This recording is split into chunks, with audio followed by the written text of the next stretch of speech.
সাকিবের ব্যাপারটা বলছি, সাকিব তো world one of the finest allrounder, এবং আমরা আশা করবো সাকিব ফিট থাকবে এবং ভালো ক্রিকেট খেলবে।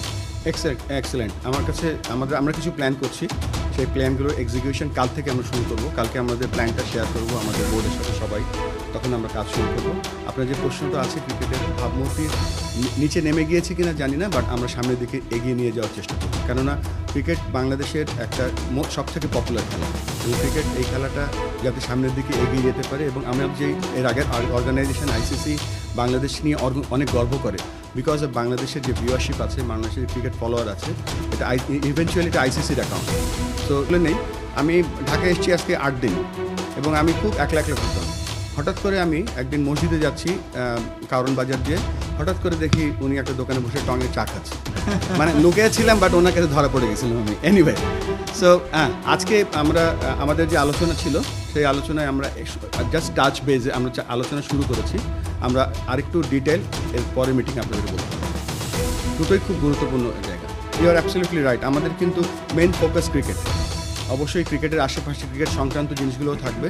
আমরা চেষ্টা করবো ক্রিকেট ন্যাশনাল টিমের পারফরমেন্স, এজ গ্রুপ টিমের performance, talent identification, coach development, এগুলো আমাদের মেইন ফোকাস। তবে একটা ঠিক যে ক্রিকেট টিমের পারফরমেন্স হয়তো একদিনে উন্নয়ন হবে না, বাট আমরা একটা প্রসেস রেডি করবো, যে প্রসেসের মাধ্যমে আমরা ভালো পারফরমেন্স খুব তাড়াতাড়ি আশা করতে পারবো। এটা একটা প্রথমে আমি দেখবো, আমি এর আগেও বলেছি যে আমি কিন্তু আমি পেশাদার লোক। আমি ক্রিকেট আমার পেশা। একসময় খেলতাম, তারপরে ক্রিকেট উন্নয়নের কাজ করছি। এটা আমি চ্যালেঞ্জ হিসেবে নিয়েছি। তারপর যদি আমি ভালো করি, আমি হয়তো এই কাজটাই হয়তো আমি আইসিসি ফিরে গিয়েও করতে পারি, বা এখানে যদি এখানে জানি না কী হবে, বাট আপাতত আমার লক্ষ্য হচ্ছে একটা শর্ট টাইমের জন্য ভালো করে কাজ করা। ফার্স্ট অফ অল, আপনি একমাত্র আজকে ক্রিকেট নিয়ে কোশ্চেন করেছেন। আজকের দল আমরা সবাই টেনশনে আছি এই জন্য যে আমরা একটা ম্যাচ হেরেছি।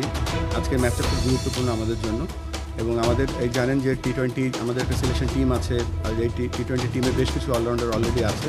আর সাকিবের ব্যাপারটা বলছি, সাকিব তো world one of the finest allrounder, এবং আমরা আশা করবো সাকিব ফিট থাকবে এবং ভালো ক্রিকেট খেলবে। না, উপদেষ্টার কলের সাথে তো এটার কোনো সম্পর্ক নেই, উপদেষ্টা তো সিলেক্টর না। তবে এটা আমাদের যে ক্রিকেট বোর্ডের যে সিলেকশন কমিটি আছে তারা দেখবে, এবং আমাদের সিলেকশন একটা প্রসেস বা একটা সিস্টেম আছে, তারা সেটা ফলো করবে, এবং সেটা আমরা রেসপেক্ট করবো।